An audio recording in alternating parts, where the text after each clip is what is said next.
Today's workout begins with the dumbbell squat. For the dumbbell squat, you're going to start with the dumbbells on your shoulders in the rack position. Your feet will be just outside of shoulder width with your toes facing straight ahead. Your elbows are going to point upwards as you send your butt back and down into the bottom of the squat, knees wide over the toes, chest up. From there, stand up, squeezing the glutes forward to the top of the squat. We can do reps of them, making sure that we really focus on keeping that rack position nice and strong, pointing the elbows up. If you do not have two dumbbells, you have the option of using one dumbbell. You're going to put it in the rack position, holding either end, either head of the dumbbell. Same focus, stretching the butt back, pointing those elbows up. If you're working with a weighted backpack, you're going to hold it with the straps facing up, either end, making sure that you don't let it drop down and crunch on the front of your body, keeping it up as much as possible. Next, we have the hang power clean.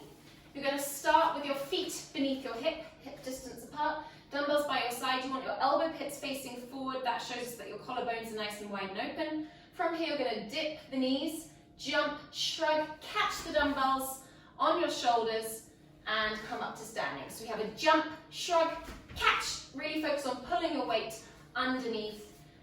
And from the side, you'll see Mike's really pulling his elbows back as he jumps up. Jump, shrug, catch. Good. If you only have one dumbbell, the movement is going to be the same. You're holding it at either end. Jump, shrug, catch, bringing those elbows forward underneath the weight. And if you're working with a backpack, you will start with the straps facing downwards. Same thing, bringing it up, getting that body weight underneath the weight of the backpack.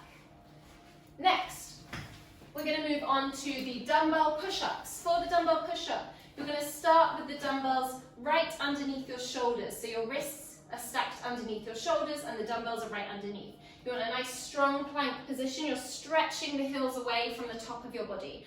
From there, you lower your chest down to the ground, squeezing the elbows in. Chest is on the ground, hips are off the ground. Push back up into that nice, straight, strong plank line. If that's too much, you're going to lower your chest down, come back up to your knees, and then push up to the plank. If that's too much, you have the option of lowering your knees down on the way, getting your chest to the ground, elbows are in, pushing back up to the knees, and then coming up to the full plank. If you don't have your dumbbells, you don't have two dumbbells, you're going to be working in a regular push-up plank position. If you find the push-ups quite easy, then you have the option of waiting. You can grab either a backpack or a plate, place it on your back, and that will get you going.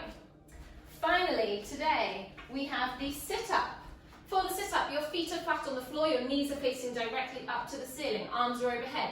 You're going to punch your belly down, sit up tall, reach towards the ankles, lower back down, making a C shape in your spine so you're really articulating through the vertebrae. And again, punch down, sit up, reach for the ankles. You also have the option of butterflying your legs so your feet will stay together and you'll open up those knees to the side. Same thing, reaching for the ankles, sitting up tall at the top.